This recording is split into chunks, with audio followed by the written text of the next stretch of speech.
the bold, the brave, the beautiful. They turned their problems into prospects, crying into creation, pain into purposes, trials into triumph. Your show every Saturday, 7 p.m. Central African Time. Tune in and be blessed. Brought to you by Shunem Care. Don't forget to subscribe and click the notification button. This episode is dedicated to the Men Matter Today in the World Childless Week. Ladies and gentlemen, it is my pleasure to have you in this very important program. We are here as men and we are discussing men's feelings in childlessness. And I'm pleased to have my two brothers that will be sharing from the heart. And I will take this time to allow each of them to speak and introduce themselves.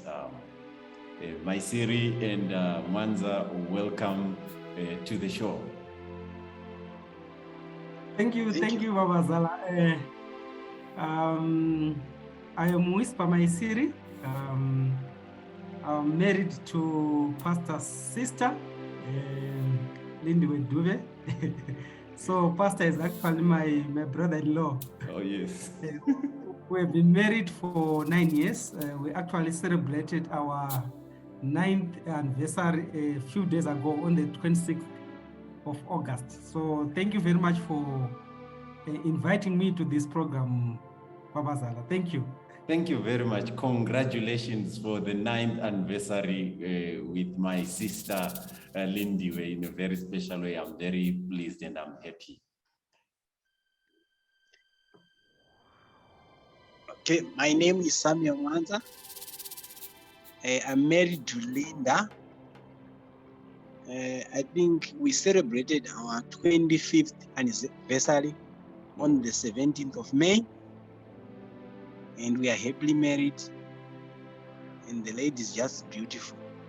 Oh my.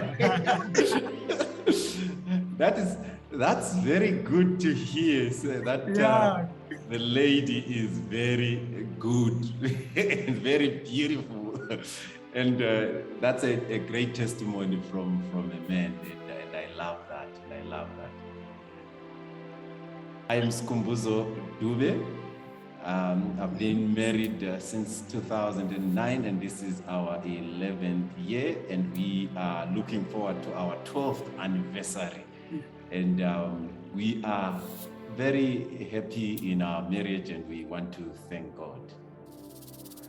Okay, maybe let me just also come in there and say, for the past 9 years that I've been married, each day has been a brighter day in my life, in the sense that the love that I share with my wife, Lindy, has been growing stronger and stronger. Actually, some of my young brothers, when I meet them, they say, it's like you proposed to your wife today, the way you love her. So we have been married, like what I've said, 9 years now. And I cannot say it's an unfortunate event, because that's how God saw it fit, that by this time we don't have a child.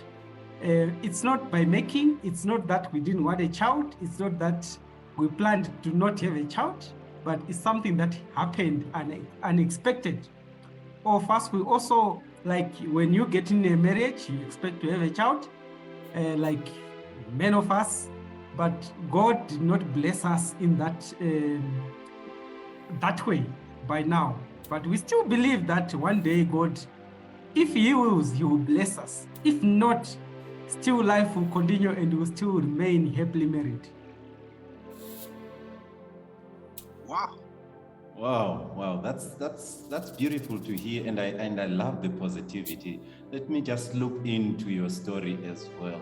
Your story seems to be my story. for the past 11 years, we don't have a child, and God has been blessing us, and I think providentially we are happy because of that. Maybe this childlessness has made us to come close to each other. And so our story has been visiting doctors, has been trying, praying, crying, fasting, and asking God to intervene, but no child has come. And as someone who goes to church, and as someone who is a pastor, and someone who prays, sometimes it raises questions that go to God, say, why is this like this? But in terms of the marriage, it really strengthens the marriage. And in an African setting, I know what that does. I don't know, maybe Mwanza, I don't know what, maybe in your mind as we are telling our stories. Okay. Yes, the way you guys are talking, it shows you accepted your situation, which is good. That's positivity, which is very important. I think the aspect of acceptance is very important. There's no denial. Problem starts arising when we deny our situation and wish if I could be like this, so and so. But the moment you accept your situation, then you start enjoying. Even the outsiders would wonder what's really is happening when they are seeing a problem, but you are happy in that situation. Yeah. True. But then one thing that I learned out of that, again, like what you have said, Pastor Dube, it makes you closer. It bonds you. There are no like other things that draws your attention. The love is between you and the wife, and nothing. There's no other attachment. Okay, I think. Yes. Let me also jump in there, Brother Mwanza, in terms of the society expectations. I think, the only challenge that comes is the expectations that the society has. This can be from your immediate family members. It can be from your friends. It can be from workmates. Anyone expects. But amidst those expectations, I want to believe that that is one of the causes that gives many people a pressure in their life. Just want to make sure that they belong to the society. Because if you don't have a child and you're a man, sometimes they're not regarded as a man. But I always ask myself this question, that do really people know what is happening? Why do I not have a child? There is not even a single person, I tell you, in my life who has come and sit down in my dining hall with me and just say, okay, my brother, what do you have any problem? What's the problem? People love to talk it maybe in public. That's number one that I've seen. When you're in public, that's when they want to ask you these questions. When you're at church, when you're at work, no one has ever come and say, my brother, I'm praying for you. Is there anything that you might want to share? This is one of the challenges that I've seen in the society, and it's really something that people need to look into, because you don't know. I always say also that sometimes if you ask me and I tell you my story, you sit down with me, you might be shocked and you might even regret why you even asked it. Because sometimes you cannot handle it if it had come your way.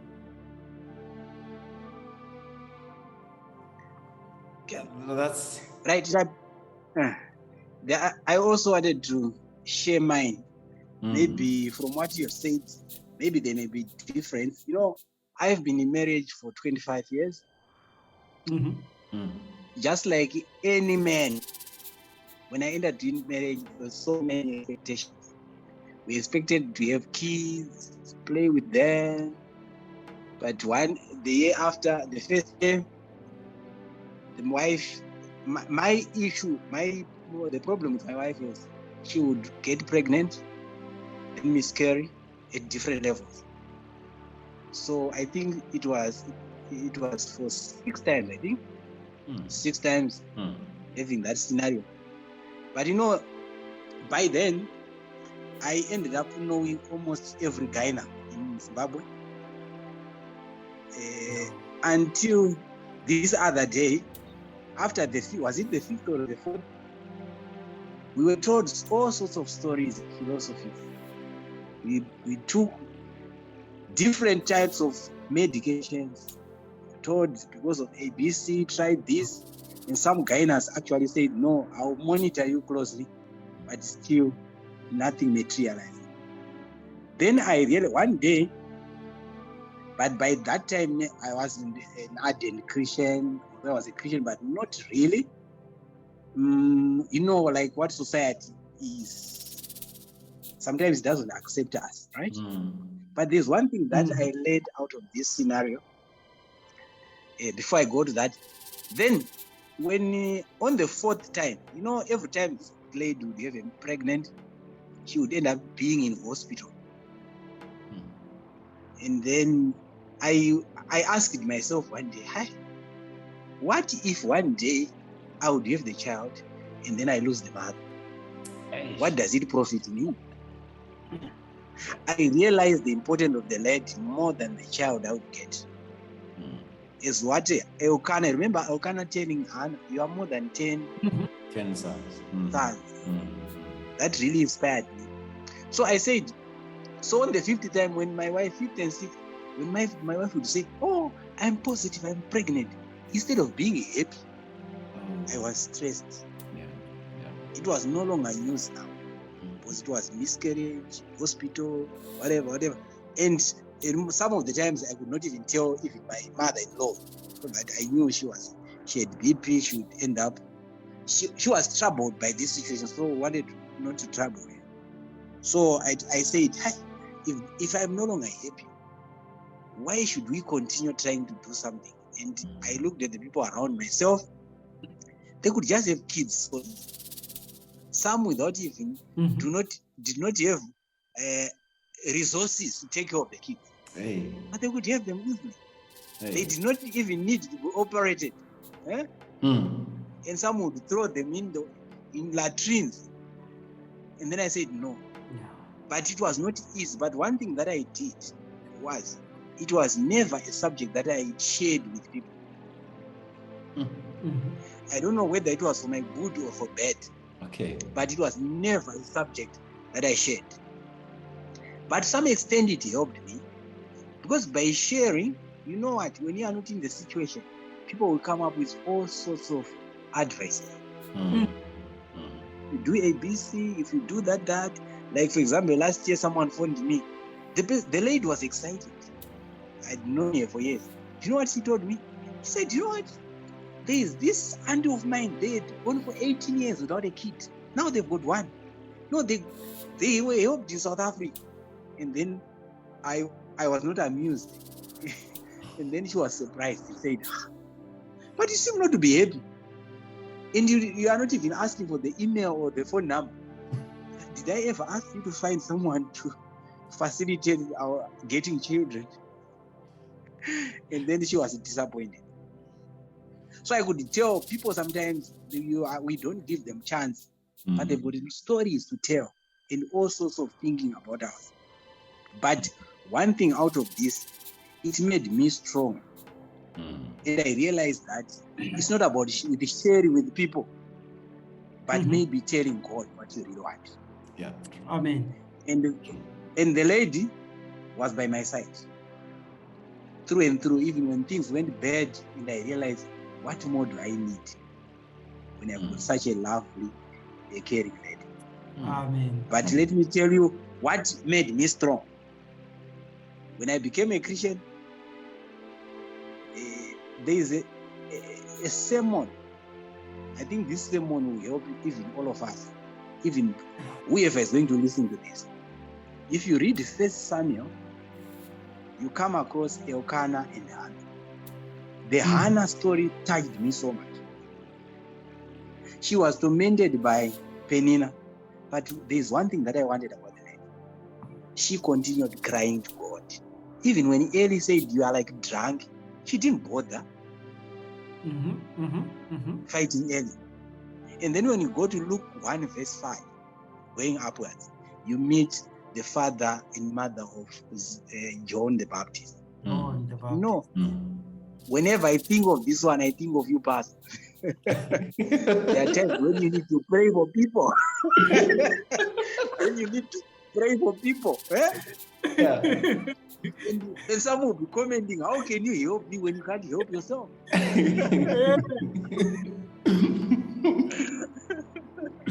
All right. That's quite an interesting way to look at it. You know, you've just reminded me that I'm thinking to myself, what was happening in his mind as he, Right. as each child was being dedicated. I mean, as another child came into the temple, another one is coming into the temple. But when he goes home, there is no child. And it must have been very difficult. So this brings me to the feelings that we have as men. We have them. Maybe at the beginning of marriage they can be different, and maybe later in marriage they can be different as well. Maybe because of the societal expectations that you see, you hear people saying, "Hey, you are shooting blanks. Hey, you are wasting that woman," and all those funny, strange comments that people bring. Maybe for myself, at the beginning of my marriage, I was really crushed. I could not withstand, because maybe of the pain that she was going through.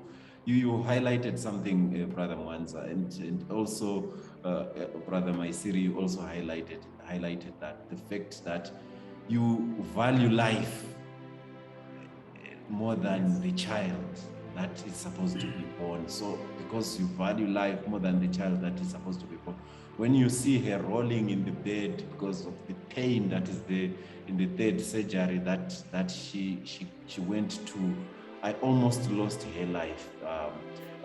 And after that, it dawned to me that no, I'm putting my feelings towards something that can be costly to the life of my wife. And so I'm thinking to myself, and I'm also thinking it should help us, the feelings that we have. It's good to express them, to share them to God and say, these are the feelings of brokenness, the feelings of being less of a man. When I started out, I don't know with you, my brothers, when you started out, how it was like. Maybe when you compare it with how it is like now. For me, when I started out, it was very painful because I could not stand the idea. But now I have kind of grown out of the pain, and now I'm able to really be of help to someone who is in my situation. I don't know what your feelings have been like. Right, at the beginning. Okay. You can go ahead. No, you can go ahead, Brother Mother. I will jump in after you. Okay, at the beginning, I was so excited when I got this beautiful lady. Okay. And we had so much plans. We saw the whole world ahead of us. After growing up in a broken relationship, I wanted a relationship that would last. So I told myself, no matter what, I will stick closer to my wife, even if the heavens were to turn down. So every time maybe we would go for an op, I would make sure I go with her. I was always by the bedside. Like what you were saying, it at first, because of the pressures, like what you are saying, people would ask you, how long have you been married? You know that question, how many kids do you have? So you see someone is just married, has got a child, but you still don't have. It was so painful. To such a extent that when someone had a baby, it was not easy for us to visit those people. I could tell my wife it was affecting her. And the mother-in-law couldn't talk about it, but I could tell she was disturbed. And you know what? Because of our society where it's either you're supposed to marry the other one, or we eventually send this one home, because normally the problem is love is normally said it's for women, not men. No one has ever thought men would have that problem. Because the Bible has said it many times. Sarah, Elizabeth, it has never talked about men. So people think that always is the problem of women. Women. So women, right? So because of that, but then because of this failure to have a bond with my parents, both parents, I wanted a relationship with my wife that would create a conducive environment even for rearing children. So certain traditions I had to chuck them away from me. Okay. That's why I became a Christian and realized, no, there are things that you need to do as a couple. And this has kept us going. Like when we spend, you remember the time that the xenophobic time, my wife went to South Africa and then she failed to come back because of xenophobic for 6 months. Hey, it was painful after spending almost 7 years without being together almost every day. My friend, it was very bad. I realized how important the lady is. Then, but when I was at work, people would ask, and sometimes you will not lie, because they will ask you, what is the name of your child? But so many advices that I got, until I said, no, guys, if you ask me and I tell you the situation, please don't propose solutions, because I'm not asking for solutions. You just want to know more about me. Maybe just take that and move. But at times it's like you act as if you are stubborn. But like what I said one time, after 5 years, one guy, we had gone to bury one of our friends, and then the guy said, very happy, he said, no, Sam, I want to see you after this. He was like a friend to my uncle who I was staying with. Then on our way home, he said to me, have you ever told your father your problem? I said, what is the problem? Son, this problem that you have of not having children. I said, no, it's not yet a problem. Once it's a problem, I'll tell you. And he said, as an old man, he knows what to do. No, for now, it's not yet a problem. Maybe when it becomes a problem, I'll definitely share with you. And then, in fact, you could not proceed.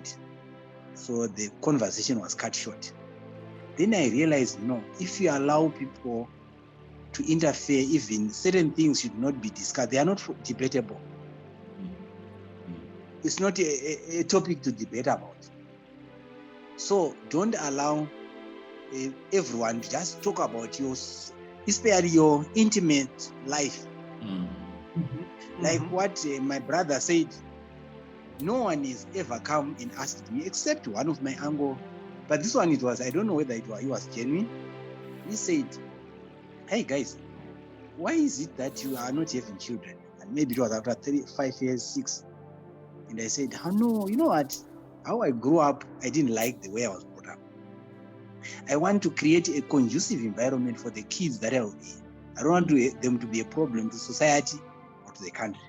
So if I've got a roof over my head, I have a car and something, so that at least when they come, they will enjoy, not endure what I went through. And then he said, what about your wife? Is she agreeing? But you said, you asked me. I'm telling you, I think that's what we have agreed as what. But for my wife, I know, like anyone else, we've got feelings. And even now, but I've let it just be okay. There are times when you would feel, no, you would see the person really needs something. And I have learned to give a shoulder. I want to thank God for giving me strength. It's not easy. There are times when society will leave you like you are living lonely. When you want to comment sometimes, even at church, at church, that's where it is an elder. In church, I am trying to correct these youngsters. You know, people would say, you know what? You guys, in Shona, there's what they say, I don't know how in Devel or English. So because you don't have, that's why you are saying that. Even when you are talking about these issues about kids, then people are very reckless when it comes to words. But one thing that I've learned is, like what I said some other time, I forgive them. It's not their problem. It's not their fault. They don't know. Just like when you lose someone you love, people can come and say, no, it happens. Jesus, God will comfort you. No, but they don't know what really is happening. The wound is yourself who understands it. And so if you expect the society to feel sorry for you in this situation, you'll be disappointed. The whole of your life you won't enjoy. David said in Psalms 139, I am fearfully and wonderfully made. So in my studies, also what helped me when I did was psychology, when I was doing education. I also learned about the growth of like women. And there are certain women who can only see themselves as real women when they are married or when they have got kids. And I said I should not see myself as a person because I've got kids or what. But God, in God's eyes, I'm fearful and wonderfully made. And God values me. But then one thing that I've also learned out of this is that there are people who are going to be saved or lost because of me. So I am a leader somehow. How I conduct my business, there are others who are seeing. If ever I'm not going to fall, there are some who say it is possible. Yeah. So we need prayers. Of course, yeah. All right. I wanted to jump in, Brother Mwanza, there and say there's something the two of you have mentioned that I always ask: why do I need a child? That's the question that I will ask myself most of the time. Okay. And I have realized, and I've asked a number of people this same question, and I realized the reason why we need children most of the time is selfish reasons. All right. They are very selfish reasons. That's why sometimes people go to the extent of even go and get they can do anything. They can eat anything, they can drink anything when it comes to the issue of having a child. Right. So when it comes to this issue, I value my wife more than anything else. More than the child that I'm going to get. If anything is there that would threaten the life of my wife or threaten my life, then what will be the need for me to go that extra mile of maybe just belonging? Because most of the time it's just to belong to the society that I've got children. Okay.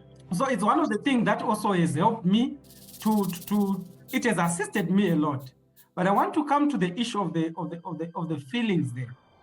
And I say one thing that have assisted me in my marriage is the foundation that I had with my wife. You know, I knew why I was getting in a marriage. And of course, I wanted to get in a marriage that is lasting. And that will not be. Right. I told myself, anything that will come along, yes, let it come, but it mustn't end my marriage. I thought of the worst things that can happen, one of which including not having children. So it is important in my view that you must know why you are getting in a marriage. Because if you are getting in a marriage to have children and you don't have them, you quickly march out and you go. The world has many solutions. If I can tell you, yes.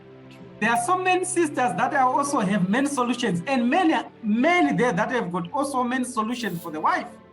So if you get in marriage for wrong reasons, you can easily march out of it.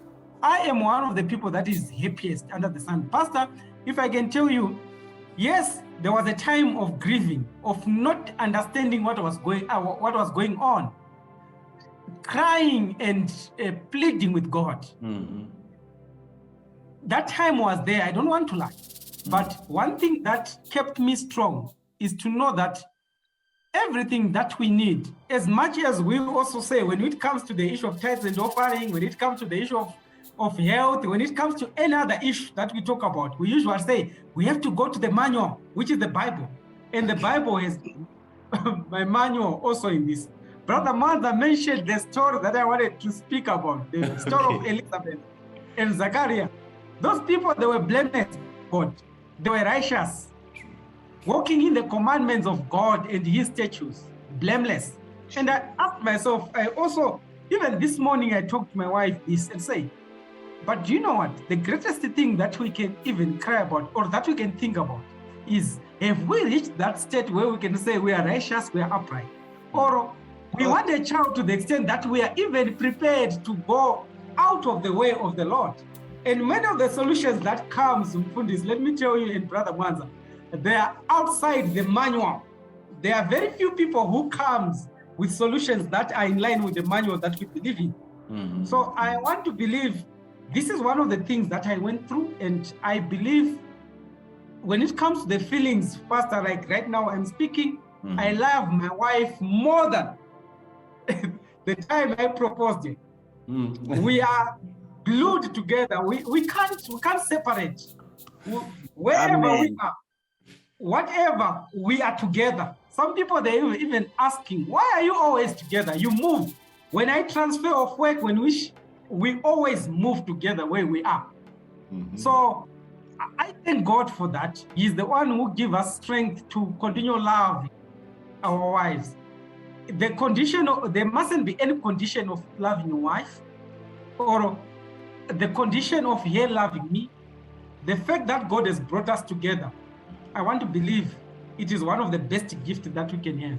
Beautiful, beautiful. What you have said really brings me to this. I've heard people say this is when a child is born, this is my bundle of joy. I have a little problem with that, because I think the bundle of joy is the wife that you have. That one becomes an additional bundle of joy. Yes. So if the child doesn't come, you're still waiting for some bundle of joy that will come from elsewhere. I mean, when you have in your bed, you sleep with the bundle of joy every night, and then you are expecting it to come from somewhere. Then I may end up walking out of marriage because I need to find this bundle of joy. So I think some redefinition of these things is very important.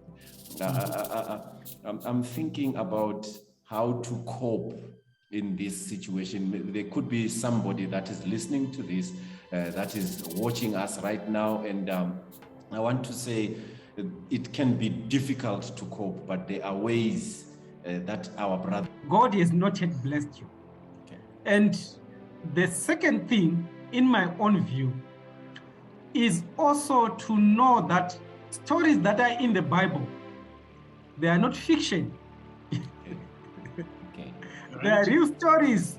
As much as we talk of other things, those are also real stories. I am coming back to the story of Zacharias and Elizabeth. The Bible says they were stricken in years without a child. I don't want to talk of Abraham and others.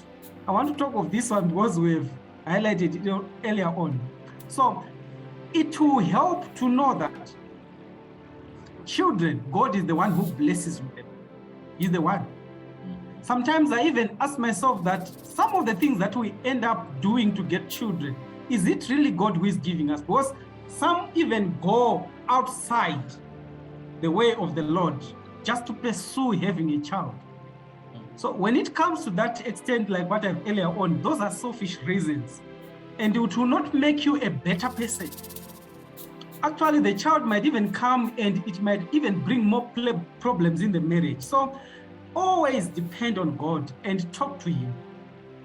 Whatsoever things that we ask, God is ready to answer. It is his will that we have children because it is his blessing. So if we go to him and we continually ask him, he will be in a position to assist. And lastly, let me also say, the best way to cope is to protect one another. And the most vulnerable person in this whoever has the problem, it is the woman. The best way to cope is to protect your woman, is to make sure that there is no one who interferes between the marriage or the intimate relationship that we have with your wife. It can be your father, your sister, your aunt, whoever. You must stand there to protect your wife. Many times as men in the society, we don't have much of this problem, but it's the wife. I remember one day we had gone for a funeral. I only saw that my wife was not well later on, and I asked her, what's the problem? And she told me that one of the aunties had called her on the side and said to her, I'll say it in short because I don't know how to speak it best in English. Okay. Makamboenda ere kunana mama muti mumbofamba. Oh, You see, literally what they meant is there are rituals that needed to be done. From that day, that's when I said, you'll be surprised, Mfundis, that when even in family functions, I always check who is with my wife, because I know some people are very dangerous when it comes to these issues. Okay. They don't know how to control their mouth, and it can break the heart of my wife, the person I love, next to God under the sun.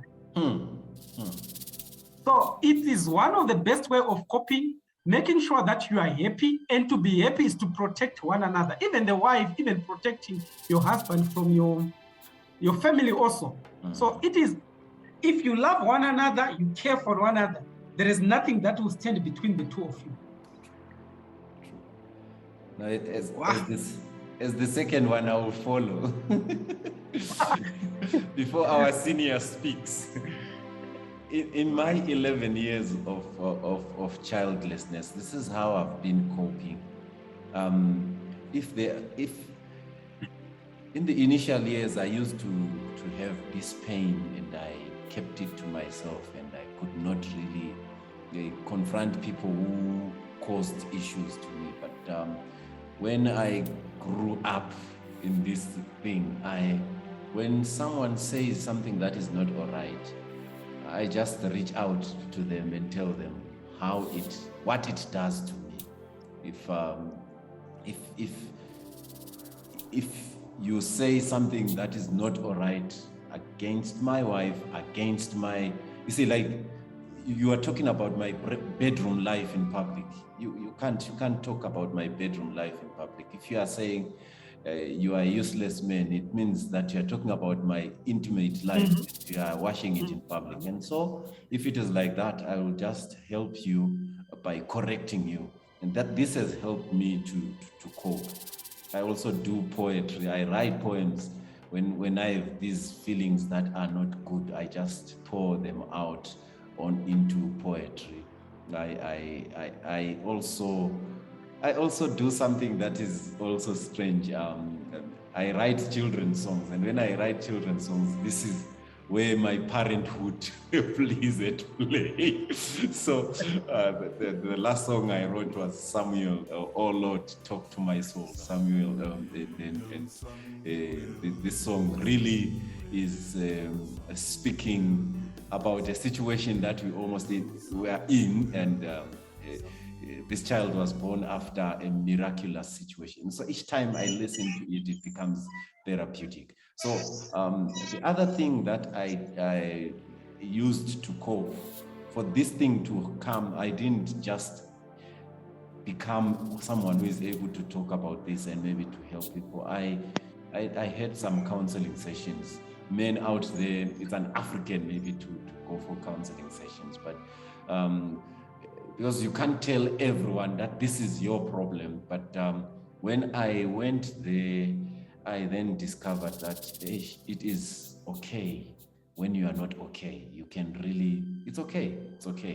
Empty whatever is in your heart. And then when I came back from those sessions, I felt light. The heaviness that was in me was removed.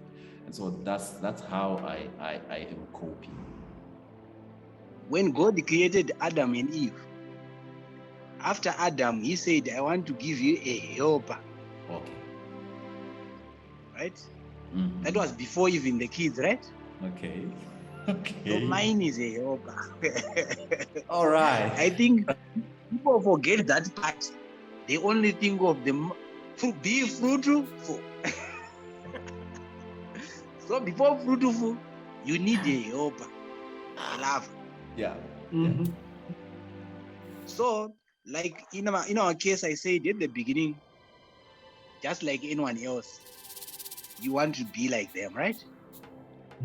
When I married, I don't know whether I was marrying, I was saying, even if we don't have kids, it was never something that came into my mind, right?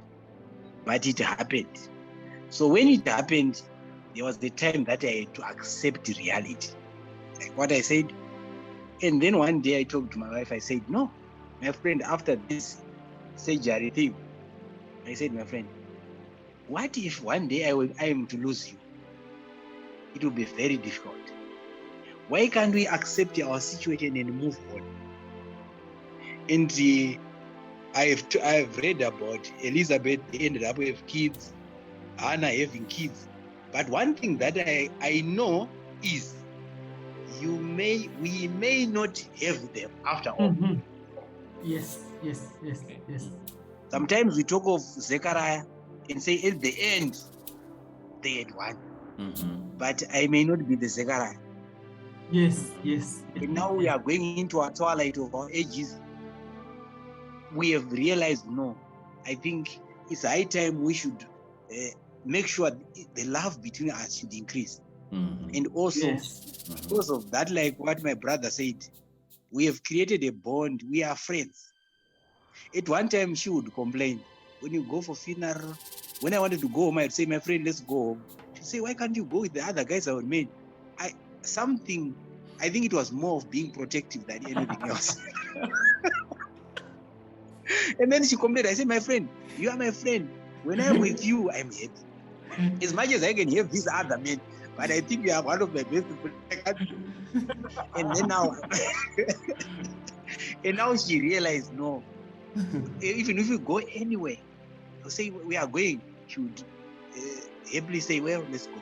Mhm. And then the other issue, we have read and some have sang songs. I'll stay for my kids. Mhm. I said, ours is unique, my friend. For 25 years, it's all about staying for kids. Yeah, there is no condition. The condition that we are staying together is because of love, not because Yes. there is someone who holds us. We can't make independent decisions and say because of the kids. We don't think the third party. We think of the two of us. And I have realized now, even the in-laws, I've got a relationship that is good with my in-laws. They respect me. My father-in-law used to say, you are my son. So I've realized, no, sometimes we think having kids will make, that's a family. A family can be a family of one person, husband and wife. And then when we are blessed with kids, then that's that. But like what my brother said, the moment you try to find these kids, remember Abraham when they tried to solve that problem using their human, there was a problem. Up to now, the problem, right? There's Isaac, Ishmael issue. Now, let me tell you this one. When I was still working in one of these private companies, someone asked, these were ladies. They said, how many kids you have? I said, I don't have.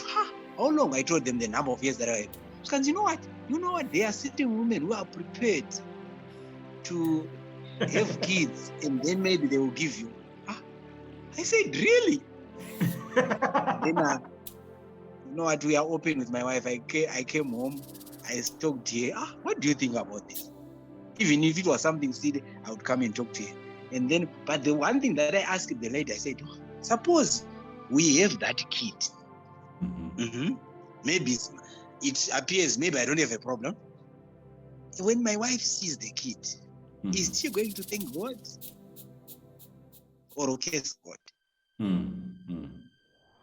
What will be in her mind? Like what my brother said is, sometimes we do these things for selfish gain. Yeah. You bring a child, rest. You are happy you've got a child. But what about the woman? Yes. When she sees the child, Mhm. what will be going through her head? Mm. Yeah. Mm.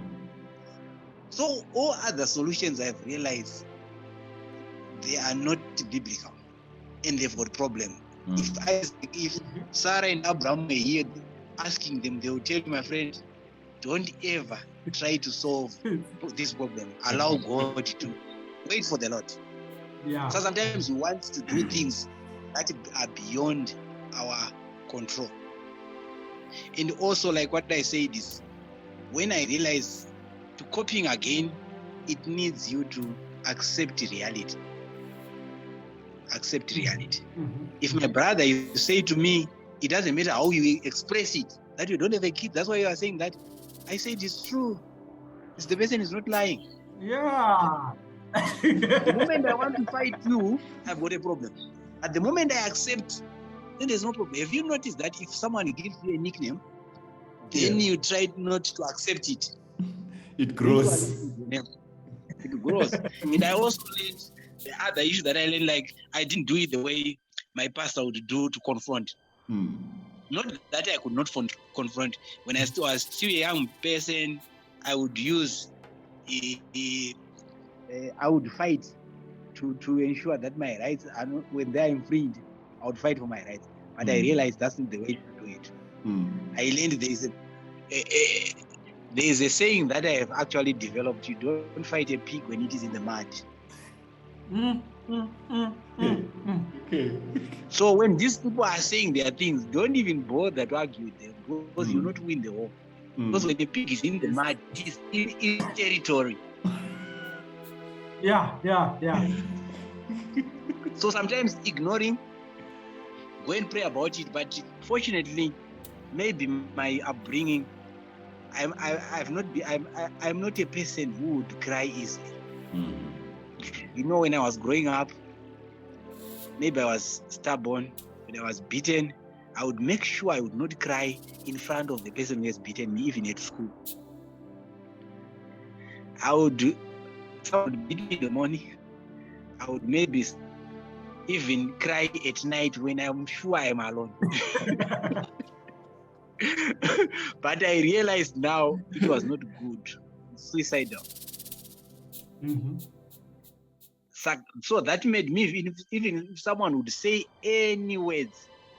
And also the other thing that I learned was, even when I was as an educator, you would work with people who always want to fight. And I learned, no, someone would come and lambast me. You know what I would do? At the end, I would say, no, at least I've helped you because you found somewhere where to release your stress. So by the end of the day, you will see you don't have any pressure. When you go home, no blood pressure. BP won't go up. I would not even think about it. Once I'm gone, I said, okay, Pastor Dube said this. No, God help you. You know, Jesus prayed this prayer. So is Stephen. When said they don't know what they are doing. What they are doing, yes. Forgive them. The moment we do that, we have passed a certain stage. And now, I can't even complain. There's no one who says these things to me. I think I have crossed over. Because I've got a polite way of answering. Very polite. Yeah. I like the emphasis on polite way of answering. Yeah. All right. I think I would just want to share maybe a tip on how to support your spouse. Okay. Then I'll also listen maybe to others what they think. I think the best way to support your spouse is to love you. All right. I don't want to disappoint my wife. All right. Maybe let me just say it. If you are a God-fearing person and you know that you don't want to disappoint God, there is no way you would want also to disappoint your wife. Yes, so that is the only thing that rings in my mind. This is the best way I can support my wife. And I want to believe that's also the best way she can support me, to love me and to care for one another and just to defend one another, especially when it comes to this issue. You know, people, they easily target the women and want to ask many questions to them. I don't know why. But I believe, I believe I'm there to protect my wife. I'm there to love her. And I always tell my wife that I love her. Like what I've told you earlier on, that some of the young brothers that I meet, especially when I come to Blawayo, they tell me that, yeah, you love your wife as if that's the first day she said, I love you. You know, that feeling that you have when you propose and you're told, I love you. I know that feeling. I know that feeling. That's interesting. That's very interesting. Say, You know, it's like she has said, I love you today. Why is it that you love her so much? So that's the best way, in my own way, to love your wife and not to disappoint you. Yeah. I think there's nothing more. Before you go, I think, like my brother was saying, sure, the only way that can bind you is loving each other, being there for each other, a shoulder to lean on. I know even if I go anywhere, you know, at one time when I was at Solusi, I had a problem, especially spending these months at school, writing exams where my wife was not near. I would say, no, you know what, the moment they are not there, I would fail. But when I leave home, going for an exam, definitely I would pass.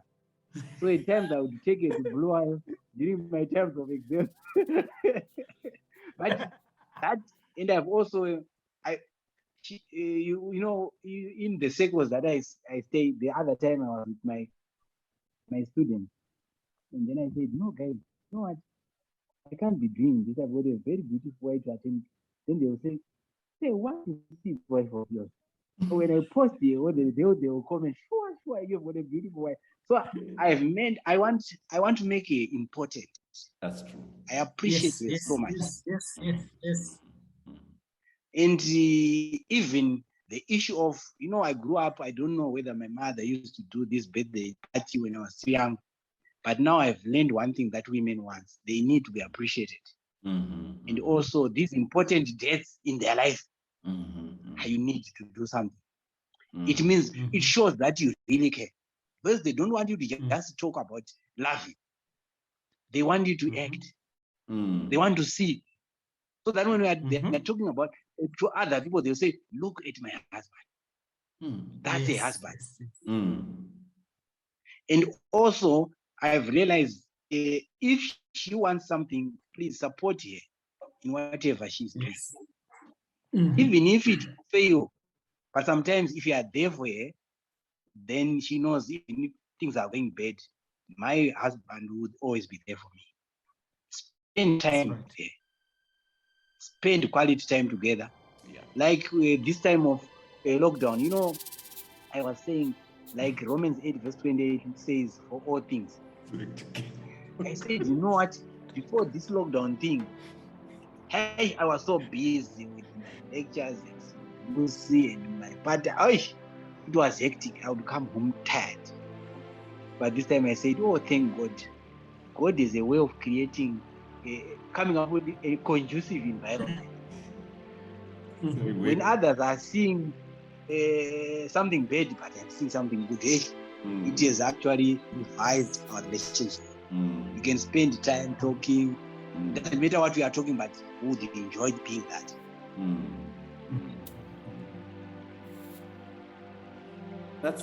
That's beautiful. That's beautiful. Before you came in, I wanted to say, I was picking on what your brother Maisiri actually said. Number one is loving your wife. I think there's nothing more that she needs than being loved. You highlighted the issue of remembering important dates. One man actually came and it was the anniversary, and he had forgotten about the anniversary. And They say, the wife says, "What day is it today?" The guy says, "It's Sunday."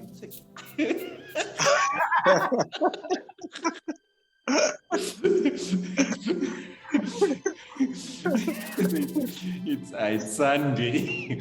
So the guy is actually has forgotten everything about the important day. So the birthdays, be it the anniversaries, those ones don't need just if you don't have anything, just bring flowers.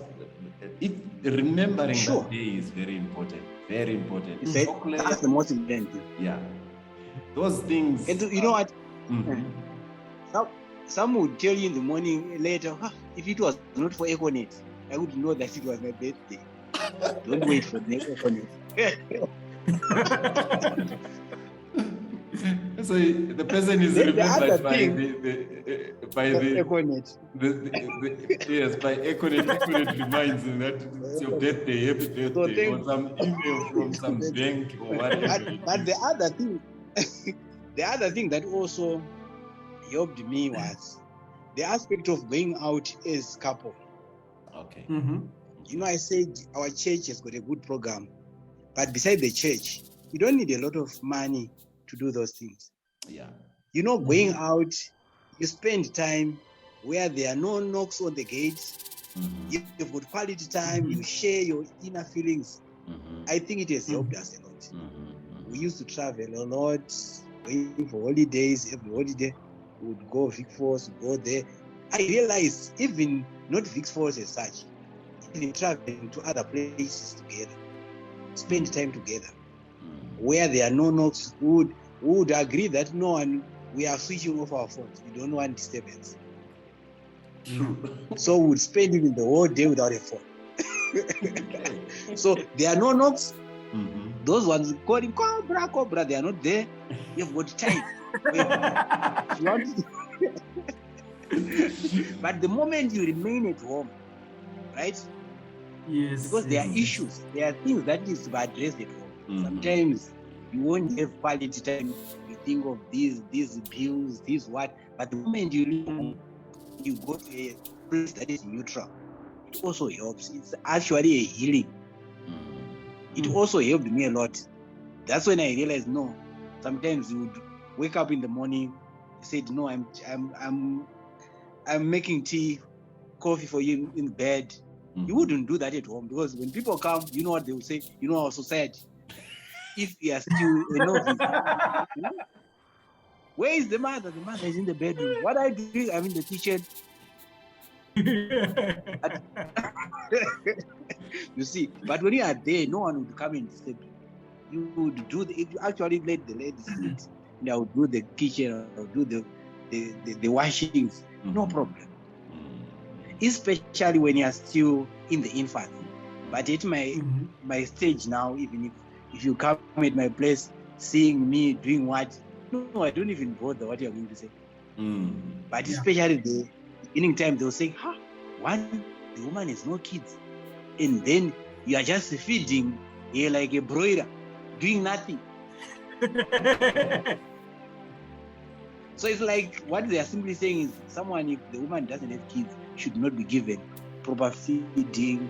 She should make sure she works hard. Which is a narrow view. That's the problem. Yes, which is a narrow view. It is a narrow view. Yeah. Right. It's a narrow A narrow view. Unfortunately, our society supports that. And it depends now what your ego like. Can you stand when people treat you like an outcast? How do you feel? So what you need now is strength. Even if these things are said, one of the things that I used to do is whenever I see people talking about these issues, I would easily excuse myself. So don't be at a place where you get hurt. Unless it is at your home. But where something that you even need at workplace, if it is a place where you go for a chat, you see the stories that are being talked about, they affect you. Why are you there? So go where at the end of the day, you are not offended. And also, like someone said, I realized at one time we would not even go for this. My wife would not go for parties, birthday, baby showers. Baby showers. Then I realized, okay, that's the issue. People will say all sorts of nasty things, and then also saying, no, some of these people are wasteful, just eating. But now we no longer see things while it's standing on a hill. We are now on a mountain. We are seeing the world at the world view. Our now is mountain view, not a view. But when we used to see at a hill, we would fight for it. But now we are above there. So okay, it's okay. But one day you see. So that's basically what you need to do. I think the issue of spending time together, love, and also having time out is very important. Very important. Yeah. Go and see flowers. Admire what God has done. Then you know what? Basically, you are simply diverting, removing your attention from your problem and focusing on what God has done for you. Most of the time, our problems becomes bigger because we spend too much time concentrating on that. And I also want to thank my pastor for coming up with this special group. But I like the group, although sometimes, I come in and say, guys, the way if you comment like this, you know what happens. Yeah. Because you have to be very careful with the comments that you pass. Yeah, true. Eventually, even after 12 years, 15 years, you are blessed with a kid, my pastor. The way you are going to be happy may hate other people. That's true. That's true. Don't act as if you have done something special. That's true. Yeah. That's true. So you should remember this. So when I met this, the shepherdess at school, then because of our situation as we talked, we became very close. And we shared this thing. So that's when you realize, no, I'm not the only one. And instead, you now start considering others. No, it's possible. My friend, you still before 2 decades. No, you can move. So, like what Paul said, he said, so God has saved us, right? So that we also help others saved. Encourage others. Yes. True. So I have realized my situation is not a mistake or an accident. Of course. God is of course. I do agree with that, brother. I was saying I do agree with that. Yeah. It is when God allows, when it is God's will, you can have the kid. But you may not have. Live with that. Because it's all not within your powers. So sometimes when God said, well, my friend, Pastor Dube, it's okay like that. You are a family, a complete family. Accept and say, God, help me to help others. True. Yeah. Now, ladies and gentlemen, thank you very much for taking this time to watch as we were talking from the heart, and we were sharing issues that are very important, talking about our feelings. And I want to thank Whisper, Maisiri, and Samuel Mwanza, and I myself, Pastor Skhumbuzo Dube, for this time that we had. We just talking in a relaxed form, but expressing what is in our hearts and talking about things that are very important in a childless marriage. And if you are a man and you're listening to this, I just want to say to you, you are complete. You are a normal human being. Don't underestimate yourself. You are of value. And if you are a woman, walk tall with your head up high, knowing that what you don't have doesn't really demean you. You don't gain value by getting things, but you are valuable. I will say, when you were born, they gave you a name because they saw value in you. If you were a thing, they were not going to give you a name. They gave you a name of a human being because you are important. For me, Whisper Maisiri, Samuel Mwanza, I want to thank you very much for taking time to listen to us. And we bid you bye-bye. Bye. Bye. Brought to you by Shunem Care. Don't forget to subscribe and click the notification button.